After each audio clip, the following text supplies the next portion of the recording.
Sir आज आप शोक जाहिर करने के लिए यहाँ पहुंचे हैं सर, परिवार से भी आपने मुलाकात की है?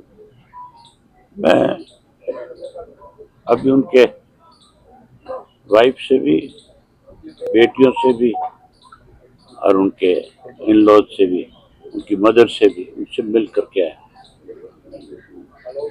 बड़ी हैरानी की बात है, एक हफ्ता हो गया और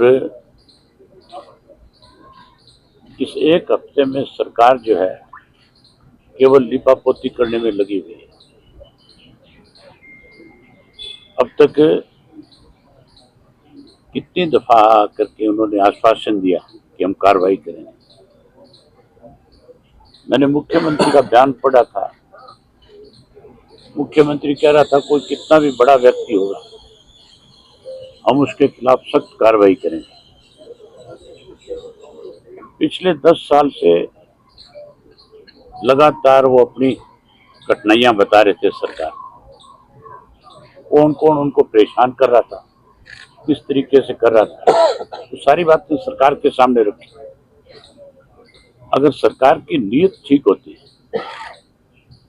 तो फिर उस वक्त की जो कंप्लेंट्स थी उनके ऊपर भी सरकार को संज्ञान लेना चाहिए था। अगर उस वक्त में कार्रवाई कर ली होती तो मेरे ख्याल से आज ये नौबत नहीं आनी थी। जिसके घर से व्यक्ति जाता है उसको पता है कि उसको कितना बड़ा उस चीज से धक्का लगता है, कितना बड़ा दर्द उसमें होता है। मैं तो आपके माध्यम से मुख्यमंत्री से कहना चाहता हूं कि आपको थोड़ी सी भी अगर कोई लिहाज है किसी बात की तो तुरंत आगे बढ़ना चाहिए। अभी मैं गवर्नर से मिलूंगा, पंजाब वाले से, उनसे जाकर के कहूंगा कि आपकी जिम्मेवारी बनती है कि मामला चंडीगढ़ का है। हरियाणा की सरकार तो इस मामले को जानबूझ करके लिंगर ऑन करना चाहती है। ये पहली बार नहीं है,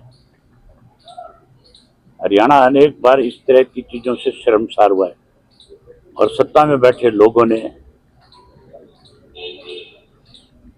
उस पर कोई कार्रवाई करने की बजाय उनको बचाने का काम किया। संदीप सिंह का जो मामला था वो भी हमारे प्रदेश के लिए इतना ही शर्म का विषय था और आज तो पूरा देश जो है, पूरी एक सरकार में जो काम करने वाले कर्मचारी आईएएस आईपीएस जो है वो सब आज इस बात को लेकर के कहीं चिंतित है कि कल को सरकार तो किसी को भी अपनी मन मर्जी से अपने तरीके से सुसाइड करने पे भी मजबूर कर सकती है। ये बड़ी शर्मनाक बात है हमारे लिए। हमारा, मैंने तो जिस दिन ये पहले दिन ये वाकया हुआ था उसी दिन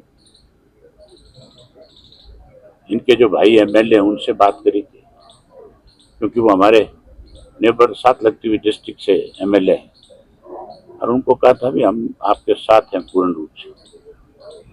आज भी मैं उनको यही बात कह करके आया हूँ कि जब तक आपके साथ न्याय नहीं होगा हम आपके साथ खड़े हैं, और हम आपके साथ केवल खड़े नहीं हैं, हम सरकार को इसके लिए मजबूर भी करें।